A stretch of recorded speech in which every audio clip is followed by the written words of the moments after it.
Hi friends, ದಿನದ ಎಲ್ಲ ಪ್ರಮುಖ ಸುದ್ದಿಯನ್ನ ನಿಮಗೆ ತಲುಪಿಸೋ ಮಸ್ತ್ ಮಗ ಚಾನೆಲ್ನ ಫುಲ್ ನ್ಯೂಸ್ಗೆ ಸ್ವಾಗತ. ಸ್ನೇಹಿತರೆ, ಬಂಗಾಳಕೊಲ್ಲಿಯಲ್ಲಿ ಮತ್ತೆ ಭೂಕಂಪ ಆಗಿದೆ. ಇತ್ತ ರಾಜ್ಯದ ಕರಾವಳಿಯಲ್ಲಿ ಡಾಂಬರು ಸೋರಿಕೆಯಾಗಿದ್ದು, ಅತ್ತ ಲೋಕಾಯುಕ್ತ ಪೊಲೀಸರು ಶಾಸಕ ಜಮೀರ್ ಖಾನ್ಗೆ ಹೊಸ ಶಾಕ್ ಕೊಟ್ಟಿದ್ದಾರೆ. ಸಂಸದಲ್ಲಿ ವಿವಾದಾತ್ಮಕ ಮಸೂದೆ ಮಂಡಿಸೋಕೆ ಕೇಂದ್ರ ಸರ್ಕಾರ ಸಿದ್ಧತೆ ನಡೆಸುತ್ತಿದೆ. ಎಲ್ಲ ಇಂಪಾರ್ಟೆಂಟ್ ಬೆಳವಣಿಗೆಗಳ ಬಗ್ಗೆ ಕ್ವಿಕ್ ಆಗಿ ನೋಡ್ಕೊಂಡು ಬರೋಣ. ಮೊದಲಿಗೆ ಮಧ್ಯಪ್ರಾಚ್ಯದಲ್ಲಿ ಆಗ್ತಿರೋ ಡೆವಲಪ್ಮೆಂಟ್ಸ್ ಹೇಳ್ಬಿಟ್ಟು ಬೇರೆ ಸುದ್ದಿಗಳ ಕಡೆ ಬರ್ತೀವಿ. ಗಲ್ಫ್ನಲ್ಲಿ ನಾನಾ ನೀನಾ ಅಂತಿರೋ ಇರಾನ್ ಮತ್ತು ಅಮೆರಿಕ ಮತ್ತೆ ಹೊಡೆದಾಡಿಕೊಂಡಿದ್ದಾರೆ. ಅಮೆರಿಕದ ದಾಳಿಗೆ ಪ್ರತಿಯಾಗಿ ಇರಾನ್ ಕೂಡ ಅಮೆರಿಕದ ಬೇಸ್ಗಳನ್ನ ಗುರಿ ಮಾಡಿದ್ದು, ಈಗ ಮತ್ತೆ ಜೋರ್ಡಾನ್ ಮೇಲೆ 3 ಮಿಸೈಲ್ ಹಾಕಿದೆ. ಅದೃಷ್ಟವಶಾತ್ ಪ್ರಾಣಹಾನಿ ಆಗಿಲ್ಲ, ಕೇವಲ ಸಣ್ಣಪುಟ್ಟ ಆಸ್ತಿಪಾಸ್ತಿ ನಷ್ಟ ಆಗಿದೆ ಅಂತ ಜೋರ್ಡಾನ್ ಸೇನೆ ಹೇಳಿದೆ. ಇತ್ತ ಇರಾನ್ ದಾಳಿ ತೀವ್ರಗೊಳ್ತಿದ್ದಂತೆ ಕತಾರ್ ಕೂಡ ಎಚ್ಚೆತ್ತುಕೊಂಡಿದೆ. ಮೀನುಗಾರಿಕಾ ದೋಣಿಗಳು ಸೇರಿದಂತೆ ಯಾರೂ ಕೂಡ ಸಮುದ್ರಕ್ಕಿಳಿಯದಂತೆ ಸೂಚಿಸಿದೆ. ಮುಂದಿನ ಆದೇಶದವರೆಗೂ ಯಾರೂ ಕೂಡ ಸಮುದ್ರದ ಕಡೆ ಹೋಗಬಾರದು ಅಂತ ಆರ್ಡರ್ ಮಾಡಿದೆ. ಅತ್ತ ಕುವೈತ್ ಪ್ರತಿಕಾರದ ಮಾತಾಡಿದೆ. ಇರಾನ್ನ ದಾಳಿಗಳು ನಮ್ಮ ದೇಶದ ಸಾರ್ವಭೌಮತ್ವ ಮತ್ತು ಅಂತಾರಾಷ್ಟ್ರೀಯ ಕಾನೂನಿನ ಉಲ್ಲಂಘನೆ. ನಮ್ಮ ಭದ್ರತೆಗಾಗಿ ಯಾವುದೇ ಕಠಿಣ ಕ್ರಮ ತಗೊಳ್ಳೋಕು ಸಿದ್ಧ ಅಂತ ಕುವೈತ್ ಎಚ್ಚರಿಸಿದೆ. ಇನ್ನು ಅಮೆರಿಕ ಅಧ್ಯಕ್ಷ ಟ್ರಂಪ್ಗೆ ಇರಾನ್ ಮತ್ತೆ ಬೆದರಿಕೆ ಹಾಕಿದೆ. ವೈಟ್ ಹೌಸ್ ಸೇರಿದಂತೆ ವಿಶ್ವದ ಯಾವುದೇ ಜಾಗ ಅಮೆರಿಕ ಅಧ್ಯಕ್ಷರಿಗೆ ಸೇಫ್ ಅಲ್ಲ ಅಂತ ಇರಾನ್ ಸಂಸದ ಅಲಾವುದ್ದೀನ್ ಬೋರ್ಜೆರ್ಡಿ ಹೇಳಿದ್ದಾರೆ. ಅಲ್ಲದೆ ನಮ್ಮ ಸುಪ್ರೀಂ ಲೀಡರ್ ಅಲಿ ಖಮೇನ್ರ ಹತ್ಯೆಗೆ ಸೇಡು ತೀರಿಸಿಕೊಳ್ಳೋದು ಖಚಿತ ಅಂತ ಇರಾನ್ ನಾಯಕ ಧಮಕಿ ಹಾಕಿದ್ದಾರೆ. ಟ್ರಂಪ್ ಹತ್ಯೆಗೆ ಇರಾನ್ ಹೊಸ ಪ್ಲಾನ್ ಮಾಡಿದೆ ಅಂತ ಇಸ್ರೇಲ್ ಎಚ್ಚರಿಸಿದ ಬೆನ್ನಲ್ಲೇ ಈ ಹೇಳಿಕೆ ಬಂದಿದೆ. ಇತ್ತ ಇರಾನ್ ಸುಪ್ರೀಂ ಲೀಡರ್ ಸಲಹೆಗಾರ ಮೊಹ್ಸಿನ್ ರೆಜಾಯಿ ಹಾರ್ಮುಜ್ ಅನ್ನ ಬಿಡಲ್ಲ ಅಂತ ಹೇಳಿದ್ದಾರೆ. ಈ ಜಲಮಾರ್ಗ ನಮಗೆ 10 ಅಣುಬಾಂಬ್ಗಳಿಗಿಂತ ಹೆಚ್ಚು ಮುಖ್ಯ, ಅದನ್ನ ನಾವು ರಕ್ಷಿಸ್ತೀವಿ ಅಂತ ಇರಾನ್ ಹೇಳಿದೆ. ಇದಕ್ಕೆ ಅಮೆರಿಕ ಕೌಂಟರ್ ಕೊಟ್ಟಿದೆ. ಅದೇಗ್ ಹಾರ್ಮುಜಲ್ಲಿ ಹಡಗು ತಡೀತಿರೋ ತಡೀರಿ, ನಾವು ಅದಕ್ಕೆ ತಕ್ಕ ಉತ್ತರ ಕೊಡ್ತೀವಿ ಅಂತ ಹೇಳಿದೆ. ವಾಣಿಜ್ಯ ಹಡಗುಗಳಿಗೆ ಮುಕ್ತ ಸಂಚಾರ ಕೊಡಬೇಕು ಅನ್ನೋದು ಅಂತಾರಾಷ್ಟ್ರೀಯ ನಿಯಮ, ಇದನ್ನ ಫಾಲೋ ಮಾಡಲೇಬೇಕು. ಇರಾನ್ ಇದಕ್ಕೆ ಅಡ್ಡಿಪಡಿಸಿದ್ರೆ ಅಮೆರಿಕ ಸೇನೆ ರೆಡಿಯಾಗಿ ನಿಂತಿದೆ ಅಂತ ಅಮೆರಿಕದ ಸೆಂಟ್ರಲ್ ಕಮಾಂಡ್ ಹೇಳಿದೆ. ಈ ಮಧ್ಯೆ ಫೇಲ್ಡ್ ಮೀಡಿಯೇಟರ್ ಪಾಕಿಸ್ತಾನ ಇಬ್ಬರಿಗೂ ಯುದ್ಧ ನಿಲ್ಲಿಸುವಂತೆ ಮನವಿ ಮಾಡಿದೆ. ದಯವಿಟ್ಟು ಶಾಂತಿ ಕಾಪಾಡಿ, ಪರಿಸ್ಥಿತಿಯನ್ನ ತಿಳಿಗೊಳಿಸಿ ಅಂತ ರಿಕ್ವೆಸ್ಟ್ ಮಾಡಿದೆ. ಬಂಗಾಳಕೊಲ್ಲಿಯಲ್ಲಿ ಭೂಕಂಪ ಸಂಭವಿಸಿದ್ದು ತೀವ್ರ ಆತಂಕ ಸೃಷ್ಟಿ ಮಾಡಿದೆ. ಕಾಕಿನಾಡ ಕರಾವಳಿಯಿಂದ 225 ಕಿಲೋಮೀಟರ್ ದೂರದ ಸಮುದ್ರದಲ್ಲಿ 4.5 ತೀವ್ರತೆಯಲ್ಲಿ ಈ ಕಂಪನ ಆಗಿದೆ. ಆಘಾತಕಾರಿ ವಿಷಯ ಅಂದ್ರೆ ಭೂಮಿಯ ಒಳಗೆ ಕೇವಲ 10 ಕಿಲೋಮೀಟರ್ ಆಳದಲ್ಲಿ ಈ ಕಂಪನದ ಕೇಂದ್ರ ಬಿಂದು ಪತ್ತೆಯಾಗಿದೆ. ತಜ್ಞರ ಪ್ರಕಾರ ಇದೊಂದು ಮೇಲ್ಮೈ ಭೂಕಂಪ, ಅಂದ್ರೆ ಭೂಮಿಯ ಮೇಲ್ಭಾಗದಲ್ಲೇ ಇದರ ಕಂಪನ ಆಗುತ್ತೆ. ಇದು ತುಂಬಾ ಡೇಂಜರ್, ಯಾಕಂದ್ರೆ ತೀರಾ ಹತ್ರ ಇರೋದ್ರಿಂದ ಕಂಪನದ ಶಕ್ತಿ ನೇರವಾಗಿ ಭೂಮಿಯ ಮೇಲ್ಭಾಗಕ್ಕೆ ಅಪ್ಪಳಿಸುತ್ತೆ. ಆಳ ಹೆಚ್ಚಿದ್ದಾಗ ಶಕ್ತಿ ಚದುರಿ ಹೋಗುತ್ತೆ. ಅದೃಷ್ಟವಶಾತ್ ಇಲ್ಲಿ ಏನೂ ಅನಾಹುತ ಆಗಿಲ್ಲ. ಆದರೆ ಆಂಧ್ರದ ವಿಶಾಖಪಟ್ಟಣಂ ಹಾಗೂ ಸುತ್ತಮುತ್ತಲಿನ ಜಿಲ್ಲೆಗಳಲ್ಲಿ ಭೂಮಿ ನಡುಗಿದೆ. ಕಳೆದ ವರ್ಷ ನವೆಂಬರ್ನಲ್ಲೂ ಇದೇ ಭಾಗದಲ್ಲಿ ಭೂಮಿ ನಡುಗಿತ್ತು. ಆಗ ಅಲ್ಲೂರಿ ಸೀತಾರಾಮರಾಜು ಜಿಲ್ಲೆಯಲ್ಲಿ 3.7 ತೀವ್ರತೆಯ ಭೂಕಂಪ ದಾಖಲಾಗಿತ್ತು. ಇನ್ನು ಇಲ್ಲಿ ಪದೇ ಪದೇ ಕಂಪನ ಉಂಟಾಗೋಕೆ ಮುಖ್ಯ ಕಾರಣ ಅಂದ್ರೆ ಈ ಕೊಲ್ಲಿ ಇರೋ ಜಾಗ. ಈ ಬಂಗಾಳ ಕೊಲ್ಲಿಯ ತಳಭಾಗದಲ್ಲಿ ಇಂಡಿಯನ್ ಪ್ಲೇಟ್ ಮತ್ತು ಬರ್ಮನ್ ಮೈಕ್ರೋಪ್ಲೇಟ್ ಇದೆ. ಇಂಡಿಯನ್ ಪ್ಲೇಟ್ ವರ್ಷಕ್ಕೆ 4 ರಿಂದ 5 ಸೆಂಟಿಮೀಟರ್ನಷ್ಟು ವೇಗದಲ್ಲಿ ಈಶಾನ್ಯ ದಿಕ್ಕಿನ ಕಡೆಗೆ, ಅಂದ್ರೆ ಬರ್ಮಾ ಮತ್ತು ಯುರೇಷಿಯನ್ ಪ್ಲೇಟ್ಗಳ ಕಡೆಗೆ ನುಗ್ತಾ ಇದೆ. ಹೀಗೆ ಚಲಿಸುವಾಗ ಬಂಗಾಳ ಕೊಲ್ಲಿಯ ತಳಭಾಗದಲ್ಲಿ ಈ 2 ಪ್ಲೇಟ್ಗಳು ಒಂದಕ್ಕೊಂದು ಜೋರಾಗಿ ಘರ್ಷಣೆ ಆಗ್ತವೆ. ಒಂದು ಪ್ಲೇಟ್ ಮತ್ತೊಂದು ಪ್ಲೇಟ್ನ ಕೆಳಗೆ ನುಗ್ಗಲು ಟ್ರೈ ಮಾಡಿದಾಗ ಭೂಮಿ ಒಳಗಡೆ ಸಿಕ್ಕಾಪಟ್ಟೆ ಪ್ರೆಷರ್ ಮತ್ತು ಎನರ್ಜಿ ಕ್ರಿಯೇಟ್ ಆಗುತ್ತೆ. ಈ ಒತ್ತಡ ಜಾಸ್ತಿಯಾಗಿ ತಡೆಯೋಕೆ ಆಗದಿದ್ದಾಗ ಭೂಮಿಲಿ ಕಂಪನ ಆಗುತ್ತೆ. ಇನ್ನು ದೇಶದಲ್ಲಿ ಮತ್ತೆ ಕೊರೋನಾ ಆತಂಕ ಶುರುವಾಗಿದೆ. ಈಗ ನಮ್ಮ ಪಕ್ಕದ ಆಂಧ್ರ ಪ್ರದೇಶದಲ್ಲಿ 8 ಆಕ್ಟಿವ್ ಕೇಸ್ಗಳು ಪತ್ತೆಯಾಗಿವೆ. ಈಗಾಗಲೇ 2 ಬಲಿಯಾಗಿದ್ದಾರೆ. ಕಡಪದ 52 ವರ್ಷದ ವ್ಯಕ್ತಿ ಜ್ವರ ಕೆಮ್ಮಿನಿಂದ ಬಳಲ್ತಿದ್ರು. ಟೆಸ್ಟ್ ಮಾಡಿದಾಗ ಅವರಿಗೆ ಕೊರೋನಾ ಪಾಸಿಟಿವ್ ಬಂದಿತ್ತು. ಚಿಕಿತ್ಸೆಗಾಗಿ ವೆಲ್ಲೂರು ಆಸ್ಪತ್ರೆಗೆ ದಾಖಲಾಗಿದ್ದ ಅವರು ಚಿಕಿತ್ಸೆ ಫಲಿಸದೆ ಮೃತಪಟ್ಟಿದ್ದಾರೆ. ಹಾಗೆ ಕಡಪದ 43 ವರ್ಷದ ಮತ್ತೊಬ್ಬ ವ್ಯಕ್ತಿಯು ಕೊರೋನಾಗೆ ಬಲಿಯಾಗಿದ್ದಾರೆ. ಅವರು ಕಡಪದ ಸರ್ಕಾರಿ ಆಸ್ಪತ್ರೆಯ ಐಸಿಯುನಲ್ಲಿ ಚಿಕಿತ್ಸೆ ಪಡೆದಿದ್ರು. ಇದಲ್ಲದೆ 25 ವರ್ಷದ ಮೆಡಿಕಲ್ ವಿದ್ಯಾರ್ಥಿಗೂ ವೈರಸ್ ತಗುಲಿದೆ. ಸದ್ಯ ಆ ವಿದ್ಯಾರ್ಥಿ ಹೋಮ್ ಐಸೋಲೇಷನ್ನಲ್ಲಿ ಚಿಕಿತ್ಸೆ ಪಡೆದಿದ್ದಾರೆ.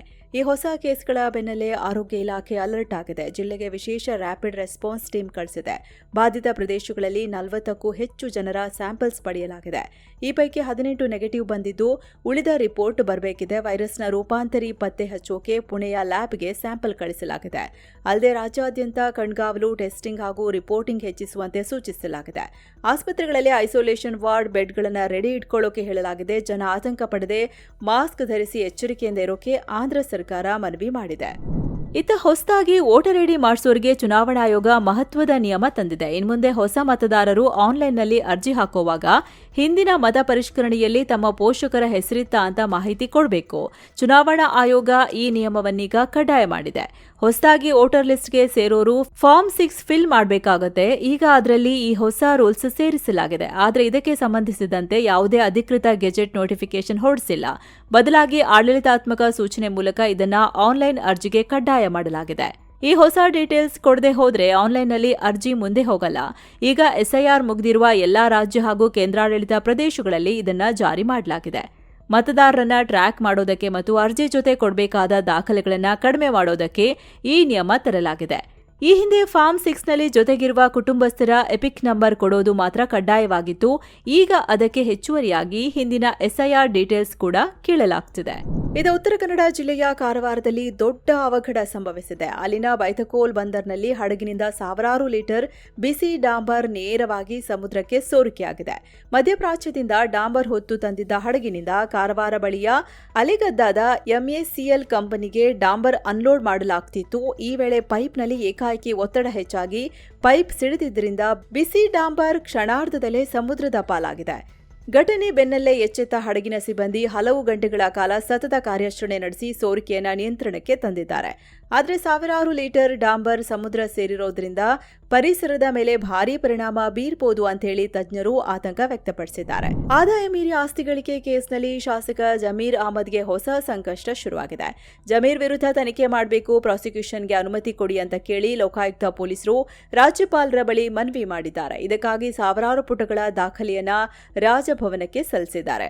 ಜಮೀರ್ ಅವರು ಆದಾಯಕ್ಕಿಂತ 25 ಕೋಟಿ ರೂಪಾಯಿ ಹೆಚ್ಚು ಆಸ್ತಿ ಮಾಡಿದ್ದಾರೆ. ಈ ಅಕ್ರಮ ಆಸ್ತಿ ಗಳಿಕೆಗೆ ಸಂಬಂಧಿಸಿದಂತೆ ನಮ್ಮ ಹತ್ರ ಸಾಕಷ್ಟು ಪುರಾವೆಗಳಿವೆ ಅಂತ ಲೋಕಾಯುಕ್ತ ಪೊಲೀಸರು ಹೇಳಿದ್ದಾರೆ. ಅಂದಹಾಗೆ 2018ರಲ್ಲಿ ಐಎಂಎ ವಂಚನೆ ಕೇಸ್ನ ತನಿಖೆ ವೇಳೆ ಇಡಿ ಜಮೀರ್ ಮನೆ ಮೇಲೆ ರೇಡ್ ಮಾಡಿತ್ತು. ಪರಿಶೀಲನೆ ವೇಳೆ ಅಕ್ರಮ ಆಸ್ತಿ ಸಂಪಾದನೆ ಬಗ್ಗೆ ಮಾಹಿತಿ ಸಿಕ್ಕಿತ್ತು.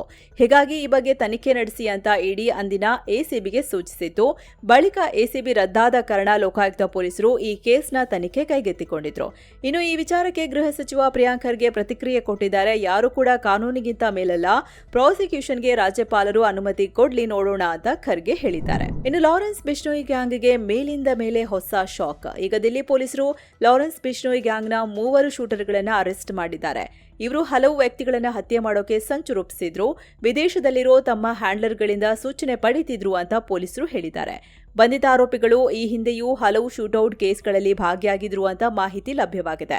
ಕೆಲವು ದಿನಗಳ ಹಿಂದೆಯಷ್ಟೇ ಹರಿಯಾಣದಲ್ಲಿ ನಡೆದ ಎನ್ಕೌಂಟರ್ನಲ್ಲಿ ಇದೇ ಗ್ಯಾಂಗ್ನ 2 ಶೂಟರ್ಗಳನ್ನು ಹತ್ಯೆ ಮಾಡಲಾಗಿತ್ತು.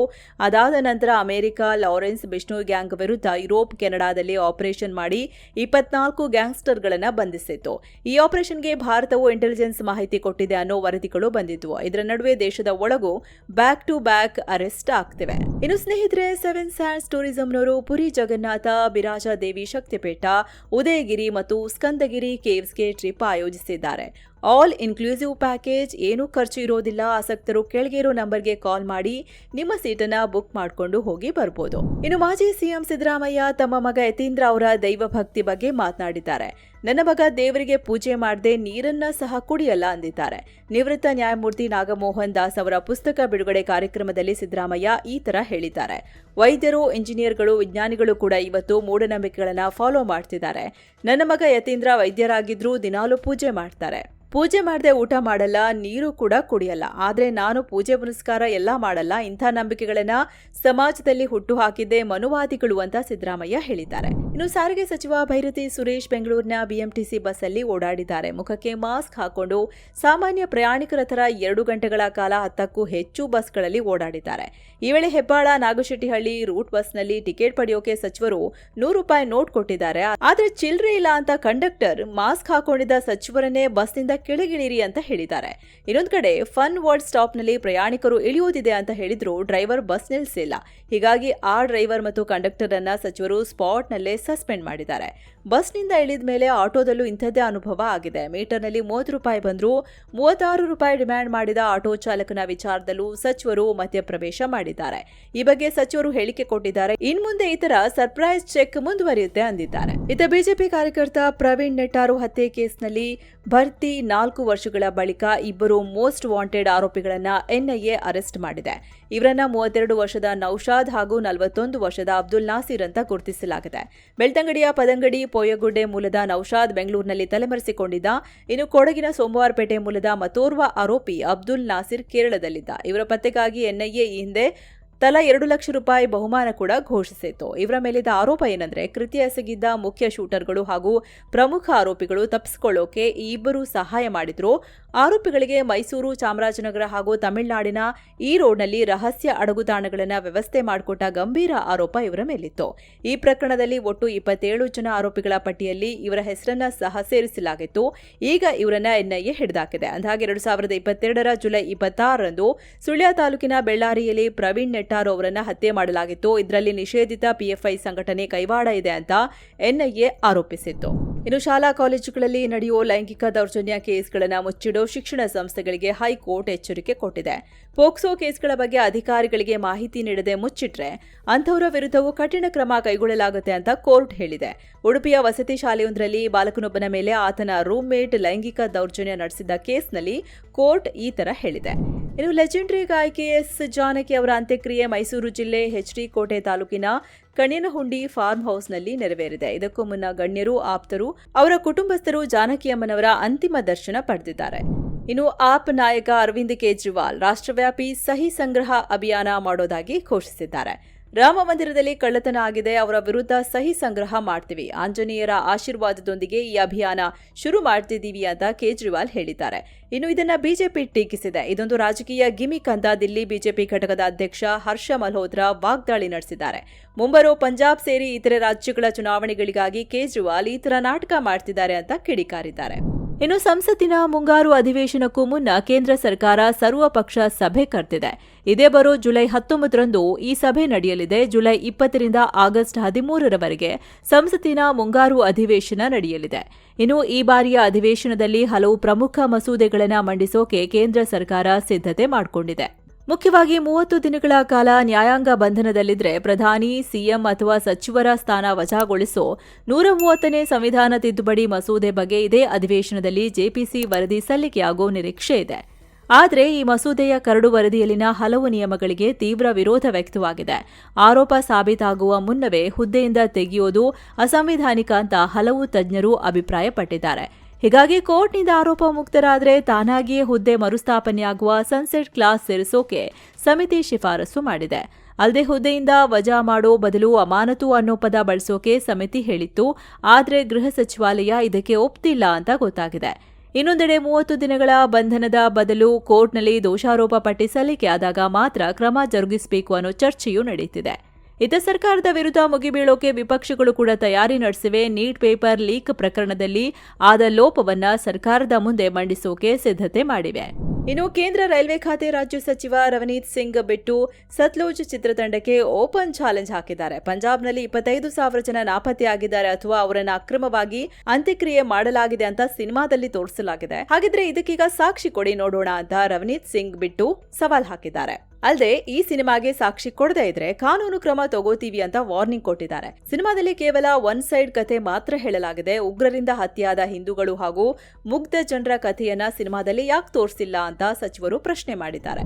ಇತ್ತ ತೆಲಂಗಾಣದ ರಂಗಾರೆಡ್ಡಿ ಜಿಲ್ಲೆಯಲ್ಲಿ ಒಂದೇ ರಾತ್ರಿ 6 ಜನರ ಹತ್ಯೆ ನಡೆದಿದೆ. 35 ವರ್ಷದ ರಾಜ್ಕುಮಾರ್ ಅನ್ನೋ ವ್ಯಕ್ತಿ ತನ್ನ ಪತ್ನಿ ಹಾಗೂ 2 ಮಕ್ಕಳನ್ನ ಮನೆಯಲ್ಲೇ ಕೊಲೆ ಮಾಡಿದ್ದಾನೆ. ಇದಾದ ಬಳಿಕ ತನ್ನ ಮೇಲೆ ಪೋಕ್ಸೋ ಕೇಸ್ ಹಾಕಿದ್ದ 17 ವರ್ಷದ ಬಾಲಕಿಯ ಮನೆಗೆ ನುಗ್ಗಿ ಆಕೆಯ ತಾಯಿ ಹಾಗೂ ಅಜ್ಜಿಯನ್ನ ಹತ್ಯೆ ಮಾಡಿದ್ದಾನೆ. ಕೆಲ ದಿನಗಳ ಹಿಂದೆ ದಾರಿಯಲ್ಲಿ ಹೋಗ್ತಿದ್ದ ಹುಡುಗಿಗೆ ಕಿರುಕುಳ ಕೊಟ್ಟ ಆರೋಪದಡಿ ಇವನ ಮೇಲೆ ಪೋಕ್ಸೋ ಕೇಸ್ ಹಾಕಿದ್ರು. ಆಮೇಲೆ ಜಾಮೀನಿನ ಮೇಲೆ ಬಿಡುಗಡೆಯಾಗಿ ಬಂದ ತಕ್ಷಣ ಈ ಕ್ರೂರ ಕೆಲಸ ಮಾಡಿದ್ದಾನೆ. ಸದ್ಯ ಆರೋಪಿಗಾಗಿ ಪೊಲೀಸರು ಹುಡುಕಾಟ ನಡೆಸುತ್ತಿದ್ದಾರೆ.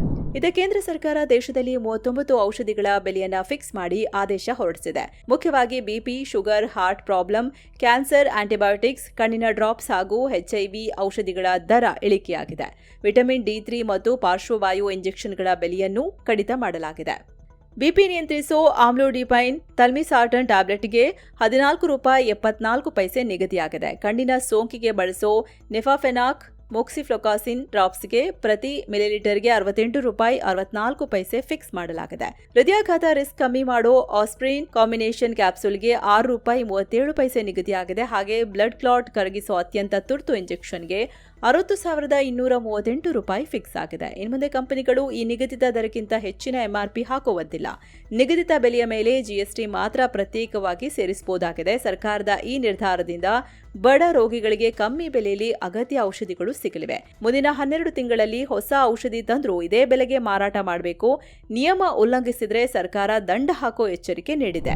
ಇನ್ನು ಭಾರತದ ಮೊದಲ ಬುಲೆಟ್ ರೈಲು ಓಡಾಟಕ್ಕೆ ಕಡೆಗೂ ಮುಹೂರ್ತ ಫಿಕ್ಸ್ ಆಗಿದೆ. 2027 ಆಗಸ್ಟ್ 15ರಿಂದ ಹಂತ ಹಂತವಾಗಿ ಬುಲೆಟ್ ರೈಲು ಸಂಚಾರ ಶುರುವಾಗಲಿದೆ ಅಂತ ಕೇಂದ್ರ ರೈಲ್ವೆ ಸಚಿವ ಅಶ್ವಿನಿ ವೈಷ್ಣವ್ ಮಾಹಿತಿ ಕೊಟ್ಟಿದ್ದಾರೆ. ಮುಂಬೈ ಅಹಮದಾಬಾದ್ ಹೈ ಸ್ಪೀಡ್ ರೈಲು ಮಾರ್ಗದಲ್ಲಿ ಇದು ಕಾರ್ಯಾರಂಭ ಮಾಡಲಿದೆ. ಮೊದಲ ಹಂತದಲ್ಲಿ ಸೂರತ್ ಮತ್ತು ಬಿಲಿಮೋರಾ ನಗರಗಳ ನಡುವೆ ರೈಲು ಓಡಲಿದೆ ಅಂತ ಸಚಿವರು ಹೇಳಿದ್ದಾರೆ.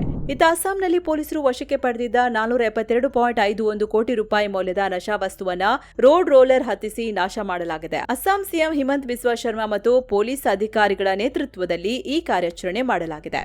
ಇನ್ನು ಸತತ 4 ತಿಂಗಳಿಂದ ಷೇರು ಮಾಡ್ತಿದ್ದ ವಿದೇಶಿ ಹೂಡಿಕೆದಾರರು ಮತ್ತೆ ಭಾರತದತ್ತ ಮುಖ ಮಾಡಿದ್ದಾರೆ. ಜುಲೈ ತಿಂಗಳ ಮೊದಲ 10 ದಿನದಲ್ಲೇ ₹15,157 ಕೋಟಿ ಹೂಡಿಕೆ ಮಾಡಿದ್ದಾರೆ. ಭಾರತದ ಆರ್ಥಿಕತೆ ಸುಧಾರಿಸುತ್ತಿರೋದು ಮತ್ತು ರೂಪಾಯಿ ಮೌಲ್ಯ ಸ್ಥಿರವಾಗಿರೋದು ಇದಕ್ಕೆ ಮುಖ್ಯ ಕಾರಣ. ಇತರ ಟಿಸಿಎಸ್ ಕಂಪನಿ ಎಐ ಕ್ಷೇತ್ರದಲ್ಲಿ ದೊಡ್ಡ ಹೆಜ್ಜೆ ಇಡೋಕೆ ಮುಂದಾಗಿದೆ. ಬರೋಬ್ಬರಿ 8,900 ಎಐ ಇಂಜಿನಿಯರ್ಗಳ ಪಡೆ ಕಟ್ಟಲು ಪ್ಲಾನ್ ಮಾಡಿದೆ. ತಮ್ಮ ಕ್ಲೈಂಟ್ಗಳಿಗೆ ಎಐ ಟೂಲ್ಗಳ ಬಳಕೆಗೆ ನೆರವಾಗಲು ಈ ಫಾರ್ವರ್ಡ್ ಡೆಪ್ಲಾಯ್ಡ್ ಇಂಜಿನಿಯರ್ಸ್ ಕೆಲಸ ಮಾಡಲಿದ್ದಾರೆ. ಟಿಸಿಎಸ್ನ ಒಟ್ಟು ಉದ್ಯೋಗಿಗಳಲ್ಲಿ 1% 1.5% ಜನ ಈ ಎಐ ಪಡೆಯಲ್ಲೇ ಇರ್ತಾರೆ ಅಂತ ಸಿಇಒ ಕೆ ಕೃತಿವಾಸನ್ ಹೇಳಿದ್ದಾರೆ.